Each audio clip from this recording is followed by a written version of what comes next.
Hello, tea friends. This is Barb Gully of Barb's Tea Service, and we are back with our podcast, courtesy on TV Studio.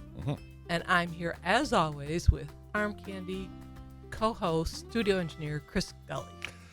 Yes, I am. Hi, Chris. And we're here. It's a very special holiday. It is. Happy Valentine's Day. And back at you.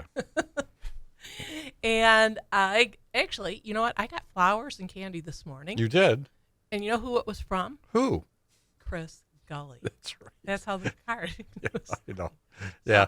It was a bit of a stressful, I tried, ordering online, and I was getting some alarming messages about possibly being late and this and that, thing. So I had to get emergency flowers just in case. So can you have too many flowers? You can't. It was a win-win. Yeah. I appreciate it very much. All right. And speaking of Valentine's Yes. Day Mm-hmm.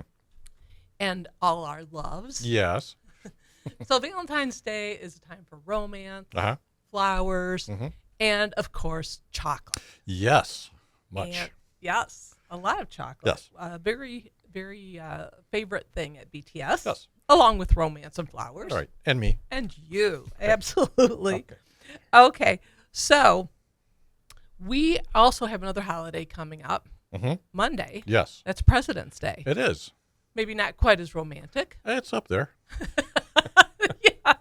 If you really love your presidential history, Yes. which we do. Which we do. So there is a connection. There you go. But today we're going to be talking about both of these holidays combined, some of the topics. So we're going to talk about chocolate and tea. Love it. Yes. We're going to talk about a special chocolate kitchen in an English palace. As one has to have. And the presidential homes, the 3 homes that we visited Uh-huh. earlier this month. Yep. Carter, Polk, and Abraham Lincoln. I think historians are still arguing about which is the most romantic president. Yes. Okay. I think you're right. Okay. But if we have time, we're also going to talk about some special Valentine's Days at a castle. Aha. All right. Okay. Mhm. Oh. All right. A castle. Okay. Yes. All right. But first, tea. All right. Oh, there we are. All right. Well, today we are drinking Indian chai. Yes. This is from Eli Tea in Birmingham. Mm-hmm. Okay. All right. And I just want to show, before I sip it, my special White Castle mug. Yeah. Oh, the castle in question. Maybe. Yeah. And you have your presidential mug. Yes. That was from This was Coolidge's? Yes. in Plymouth Notch. Yes. Got the presidential seal. So Nice. we're Okay. covered. Here we go. All right. All right. Let's take a taste. Yeah. Okay. So this is a chai, right? Right. We don't normally do. No. So I would say it's when I first tasted it, I was kind of picking up like a cinnamon. On subsequent tastes, it's backed off a little bit. Kind of more, maybe I'm picking up more of maybe some like a pepper. Mm-hmm. So that's kind of it kind of changes as the more you drink. Right. Okay. So yes, you're right. This is quite a departure from our usual. Right. We don't really do a lot of chai teas, although we have a lot of millennial favorites Yes. that like it. Yes. And I selected this one. You're right on. It has pepper in it, Right. cardamom. It has cinnamon Yeah. in it, Right. and some ginger and clove. Okay. So- All right. Yep. You but pick up. Yep. Pick up all of that. Right. And the foundation is a black tea. Yeah. Very good. The reason I selected this, though, Yes. was because next week, Barb's Tea Service is presenting a chocolate and tea pairing. You haven't done that in a while, have you? We Yeah. haven't. So we're excited. This is our first one for 2025, but it's been a while. Yeah. And this one, we selected 4 different chocolates to go with 4 different teas. Right. And I'm excited to say that some of the half the teas are from Michigan companies. All right. All the chocolate comes from Michigan chocolatiers. You've done your due diligence. To Yes, locally source. And they're all wonderful. They are. They're really great. So happy to have this. But Chris, you're really good at food and beverage pairings. Yes. Well, I drink and eat all the things. That's the requirement. That's right. Okay, so what? I'm just going to throw this out there. I'm not going to say Okay. the answer until next week. Okay. But what chocolate would you Oh. pair with this? So it's got, like I said, it's got kind of a spice profile. So you might want to offset it with something maybe on the sweet side. Maybe a chocolate with a fruit thing going on. Oh, okay. Okay. I don't know. All But right. I'm probably wrong. Well, I will tell you, from most of my tea pairing classes Yeah. and research, there's really no wrong No. answer. No. Tea, Yeah. chocolate. Yeah. But there are better answers. Okay. Because, as you know, Yep. you want to bring out the best of both. What's Right. complementing Right. this? So you Mhm. might put something that's similar, or you Sure. might pick up on something that might Right. Offset it or Offset. complement it. Yes. exactly, exactly. So I'm going to tell in our next podcast which one we paired it with Very good. and what our guests thought of that. Okay. Okay. All right. All right.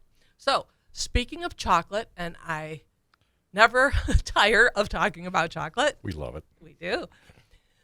We went to an exhibit at the Detroit Institute of Art back in 2017. Right. Yes. And Yes. Yes. I'm going to have another little sip Okay. of this. All right. Very good. I'm kind of liking Yeah, this. yeah, yeah. You know, it's- Yeah. Well, yeah. Like I said, it was at first it's kind of like ooh spicy, and then it kind of mellows out. it does. And on a cold day Yeah, like today, Very good. it's really comforting. So, okay, so the Detroit Institute of Arts had this chocolate tea and coffee exhibit in Right. 2017. Right. And they had a special guest speaker. Uh-huh. His name is Mark Meltonville. Right. Very interesting. Very interesting. Here's the title of his job. Yes. Historic Royal Palaces Food Historian. Wow. That's a gig. Oh my gosh. Dream job. Yeah.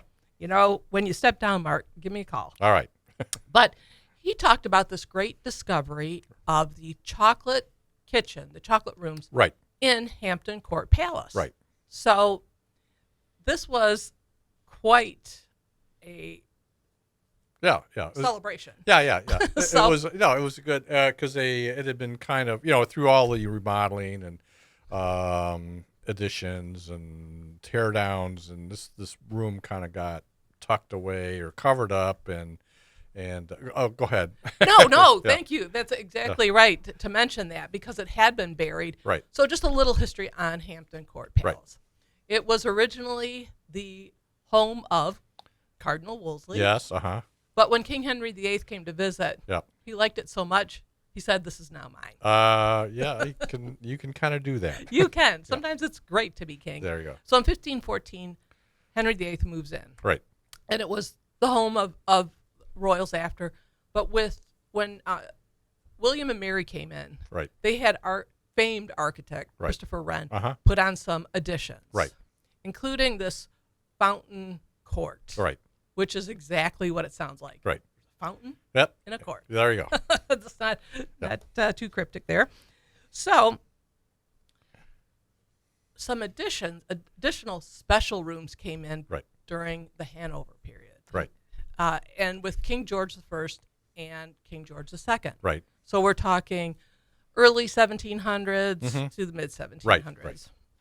And these rooms were the chocolate kitchens. Yes. And this is where they had the ovens and they would prep and have all the Right. stuff ready for chocolate.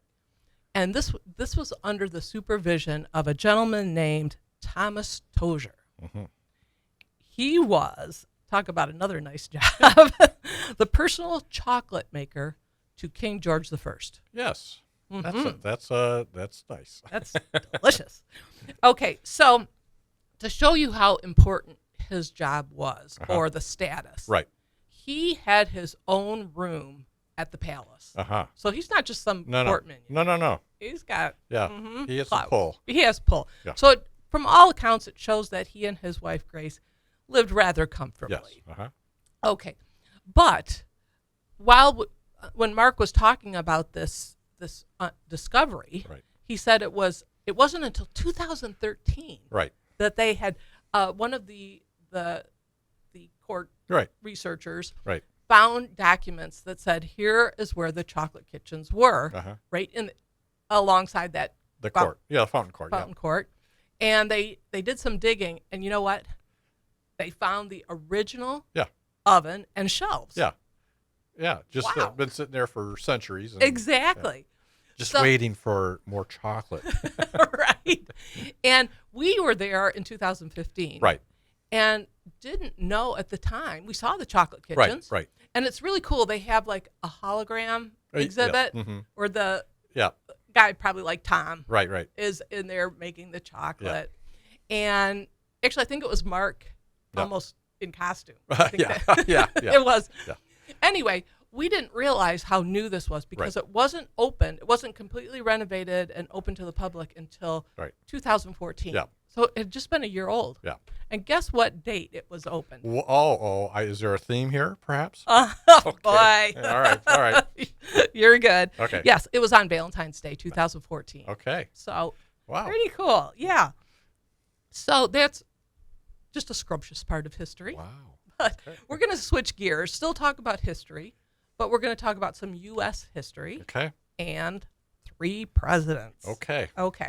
So we mentioned last week that we had been snowbirds for a little bit down in Florida. And then when we drove back home, we stopped at 3 different presidential homes in 3 different states in 3 days. It was a whirlwind. It really was. So we went to Plains, Georgia for Jimmy Carter. We went to Columbia, Tennessee for James K. Polk. And then finally we were in Knob Creek in Kentucky for Abraham Lincoln. Right. His one of his boyhood homes. Yeah. Really liking this tea. Okay. We talked a little bit about the Polk home last podcast and how much they like to entertain, etc. And so then we thought, well, we're going to save a little bit more detail for this podcast to honor President's Day. There you go. Right? Okay.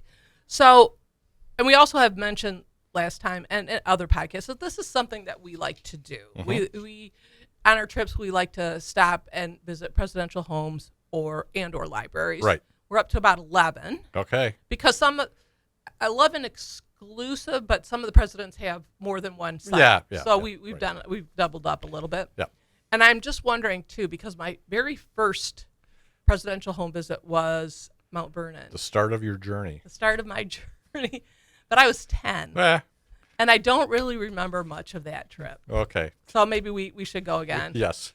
What I remember most is the hotel that we had. Yeah. Because that's the most important thing. It had a pool. Yeah, that's right. Yeah. I know. Okay. So so when we're talking about these 3 presidents, you usually ask me something about tea. Tea. Were they tea drinkers? Right. Yeah. And so this might be a little bit more tea adjacent. Okay. Out in adjacent field. But and yet we'll go there. We will go there. All right. And actually, I'm doing a little more digging on some of the tea habits of our presidents. Right.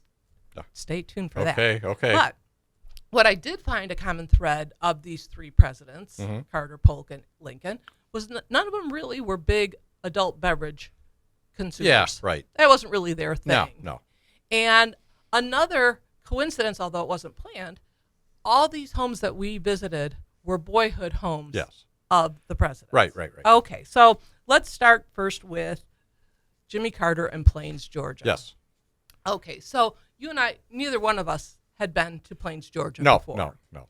And although we did grow up, and we were of voting age during the Carter presidency, and we knew First Lady Rosalind. Yeah. We knew Billy Carter and his famous drink. Billy Beer. Yeah. I actually had a can of that at one time. And Miss Lillian. Right. So when we went there, it seemed comfortingly familiar. Yes. And it was a nice vibe. Yeah. So they have different places you can go and visit. Right. And the visitor center is the high school, the public high school. Oh, that's And that's a museum and a gift shop. Yeah. And this is where both Rosalind and Jimmy Carter went to school. Yep. And in the gift shop, I bought my Jimmy Carter tea mug. Yes. As well as these pewter peanut shell earrings. That's wonderful. Isn't it? So anyway, we went there and the docent was talking to us about some of the history. And then we drove from there through town Right. to his boyhood home and farm. Right. And on the way, we passed Their home, their actual home. their actual home, Right. which the docent told us that was the private home Right. of Yeah. Jimmy and Right. Rosalind. Their residence. Their residence. Right. And right now it's kind of cordoned off. Right. But they are going to open it eventually. Right. Maybe sometime later this year. Uh-huh. But the docent said the gardens will be open, Yep. and he said they're spectacular. Very good. So worth the visit. Anyway, so when we drove past the Carter residence, as he and Rosalind shared, we also drove past Billy Carter's gas station. Yeah, okay. kind of yeah. back in time. Yeah. Uh-huh. And then we went to finally, it was about, I don't know, maybe 5 miles or so. Yeah. To the Carter home and Right. farm. Mm-hmm. And the home is it gives you an idea of what his childlike. It's a farmhouse. It's a farmhouse, Yeah, right? yeah. And he moved there. Well, Jimmy Carter's father, Earl, was a farmer. Right. And he moved the Carter family there in 1928. Right. So Jimmy Carter's 4 years old. Right. And again, he was primarily a peanut farmer. Uh-huh. And they also had a store. Yes. And that you can see on the grounds. Right. And that's kind of cool. Yeah. But when you go into the house, they don't have a lot of the original furnishings. In fact, I think they have very few. Yeah. But it's period. It was sold to another family, I think. After they moved out and moved on, and then it was reacquired. So in the meantime, the new owners had their own stuff there. Right. And Right. So that's right. not an unusual thing. That's exactly right.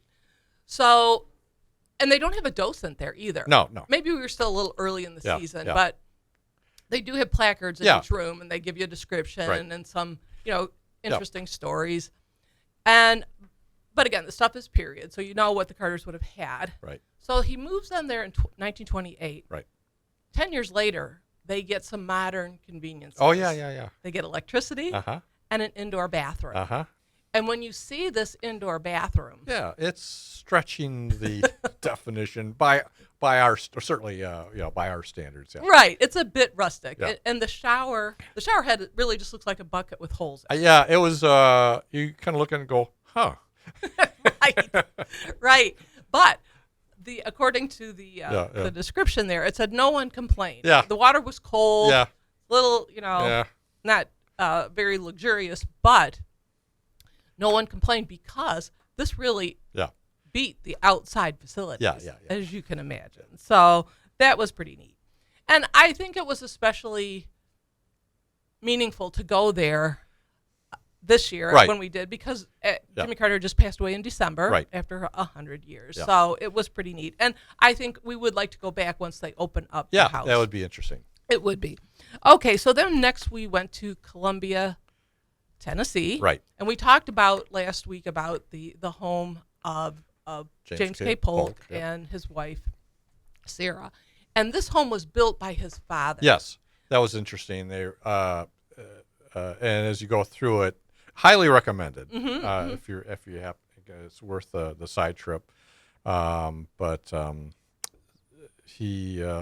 the father, moved the family, and the only building experience he had, according to the guide, was basically building log cabins. So he's now got to try and pull off this brick home, and there was a few mistakes. There were. So the home, as I said before, it had a lot of the original furnishings, and it's beautiful. And as far as wow factor, of the 3 places we went, this one wins it. This was amazing. And they have a nice little parlor. They have this beautiful dining room. Right. The kitchen's outside. As was the custom, because kitchen fires. Exactly. We saw that with Andrew Jackson's home in Nashville. Same thing. Yep. Kitchen's outside, or away from the house. Right. So, so he builds this beautiful home, and we go upstairs where the bedrooms are. And do you remember that rather unique feature in the master bedroom? Yeah, so the fireplace was not, it was against the opposite wall from the bed, and you look at it, and the mantle's like shifted, I don't know, 8 inches to the right of where it should have been, and the guide explained that due to a little mistake with the plans, Polk's father didn't realize you really shouldn't share, chimney flues, with multiple fireplaces. Right.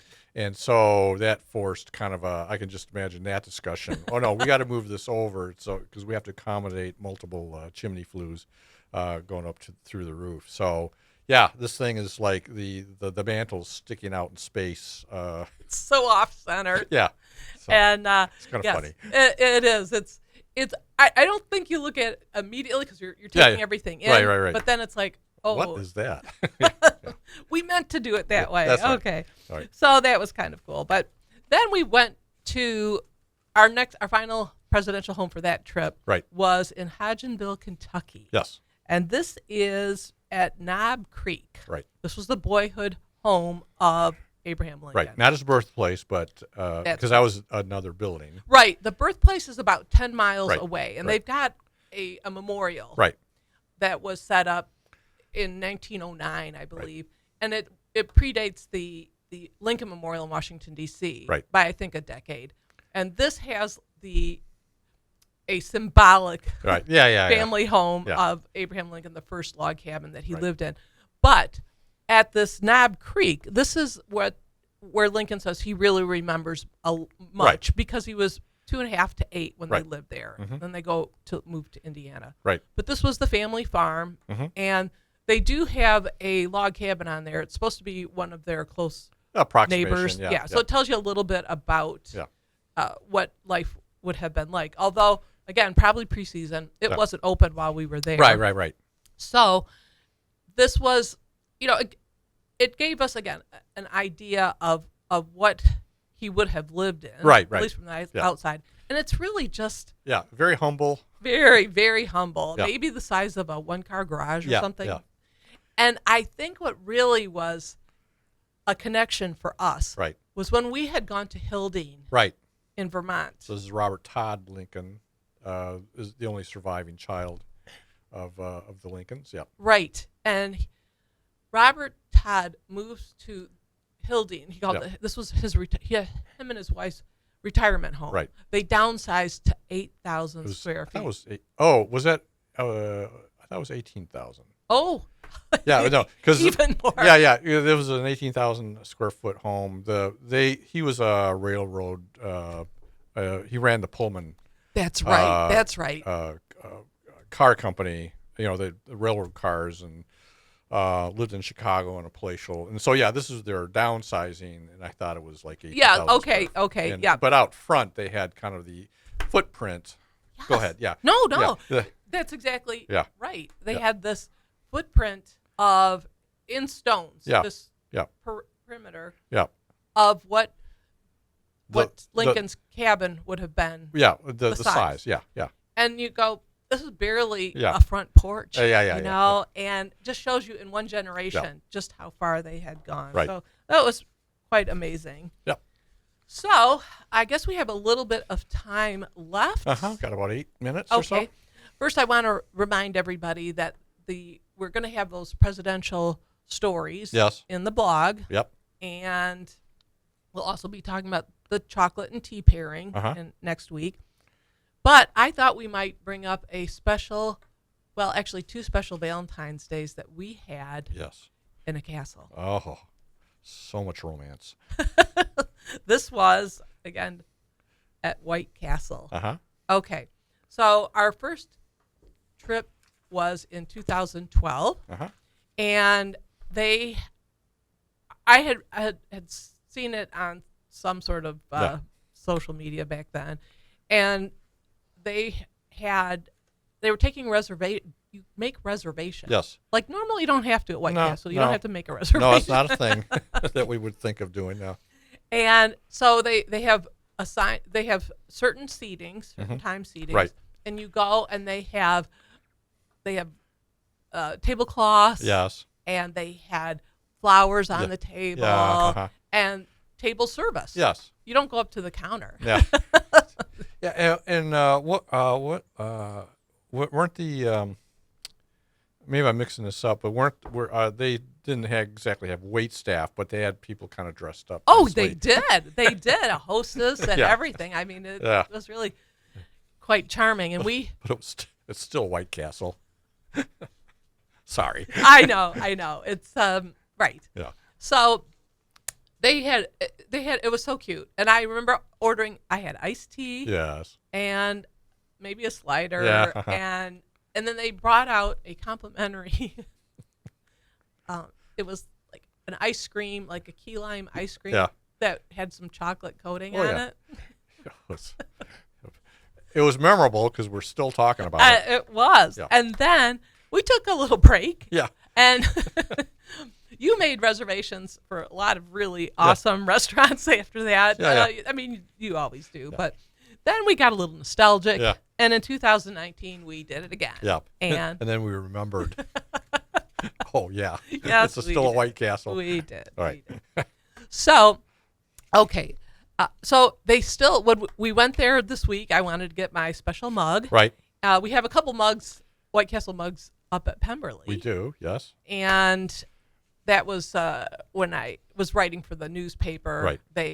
I did a story, and they were like, "Oh, that's really nice." So they sent me a couple mugs. Right. But anyway, speaking of our cabin, Pemberley Pines, Yes. something that's coming up is going to be. I talked about the mint tea that we were going to make. Yes. Uh-huh. And I will include that in the blog sometime soon. Mm-hmm. The mint tea recipe. But I also got a recipe for pine needle tea. Oh, yeah. Yeah. Yeah, my brother. White pine. White pine. White pine Yeah, needles, he yes. saw it in the, Yeah. I think it was the free press, and Yeah. he cut it out for me. So we're going to be testing that as well. So much fun. So much fun. And then I know we're getting ready to wrap up. Right. But I'm going to put out a teaser. Okay. There. Uh-oh.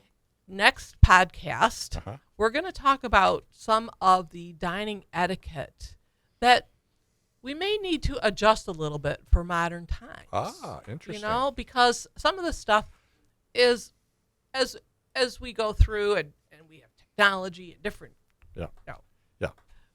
lifestyles, we have to adapt. Yes. And Yes. so we must. we must be like Rose Yes. in Downton Abbey. Yeah. She says, "Don't call me my lady, call me Rose." She eschews a lot of that formal protocol. All right. So we're going to talk about some updates Okay. and on dining etiquette, and we're hoping to do that next podcast. Very good. Okay. So in the meantime, Uh-huh. I would like to thank everyone for staying tuned and listening, and to On TV Studios, and to my favorite Valentine, Chris Gully. Ah. Thank you for being co-host, studio engineer, arm candy, and deliverer of 2 bouquets of roses. Yes. That was really nice. And I think I'm gonna have one more sip of this before we. All right. All right. All right. And again, as we like to say at Barb's Tea Service, please stay tuned. Very good.